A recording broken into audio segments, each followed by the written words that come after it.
بص كده، ركز في اللون. ادي اللون الابيض، ادي اللون الاسود. عريضه. ماشي. اللون الاسود اهو، هو الاسود، اللون الاسود واللون الابيض. والسماعه دي ب 990 جنيه، ولكن تعالى اوريك بقى حاجات مش هتلاقيها في البادجت ده. بص حسام قال لك بص شكل السماعات عامل ازاي. اولا انت واخد ENC في المكالمات.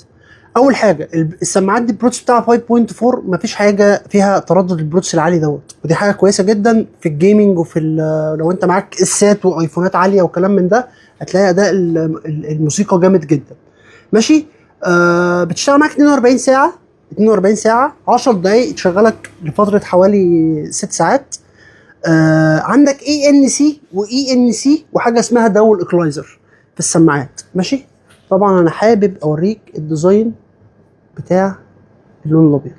ركز معايا، اوعى تبص عليا، ما تركزش على جمالي. ماشي. طبعا بص كده الديزاين بتاع اللون الاسود اللي هو فيه من تحت فتحات كحلي. بصوا حته كده ايه، جمدان، حته جمدان. تمام. بتشحن زي ما قلنا 3 ساعات. عندك حاجه اسمها داول اوكلايزر، تعرف تعمل حاجه اسمها بيز بوست او تريبل بوست، انك تعرف تخلي الحاجه فيها بيز جامد قوي، الناس بتحب ايه الكلام ده كله، او تعمل تريبل بوست. داول اوكلايزر موجود في السماعات بالتكات.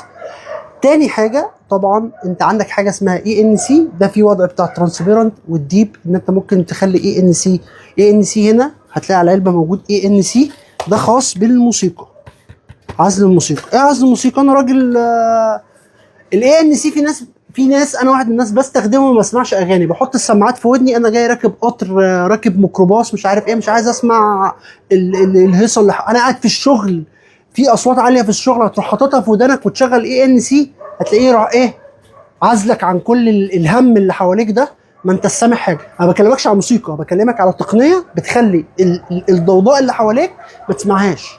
فانت ممكن تحط السماعات وما تسمعش موسيقى اصلا معايا.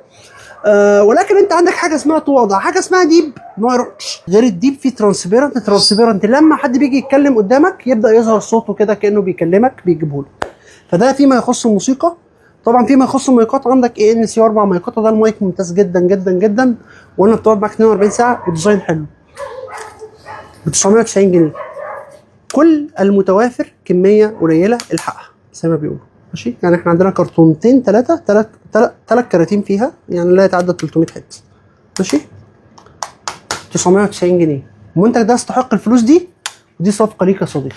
مستني في الكومنتات الفيدباك بتاعك لما تشتريه، قول لنا كده حلو وحش مش عارف ايه، ضحكت عليا يا عبد التواب، الكلام ده بحبه، وانا بحب انك تديني في وشي كده زي ما بيقولوا. باخد بالي يعني. انا طبعا بختار المنتجات بناء على السعر، يعني انا بلاقي الحاجه دي تساوي 1500 1400 وهبيعها ب 1990 جنيه، فده كده انا بحس انها حاجه كويسه ليك. وصديقي حابب اقول لك ان مش كل حاجه تشوفها انا بعرضها لما بحس انها مفيش بنفيت منها، ان في حاجه تانية بسعر اقل ومواصفات اعلى، فدايما بنرشحها وبنفكرها بالباقي. مش اي حاجه تشوفها تفتكرها كويسه. مستنيكم في الكومنتات زي ما قلت لكم. صباحكم فل، ربنا يجعلنا على حسن ظنكم. السماعه اسمها FN2 من جويرون، وعندك اللون الاسود واللون الابيض. ربنا يجعل حياتكم كلها بيض.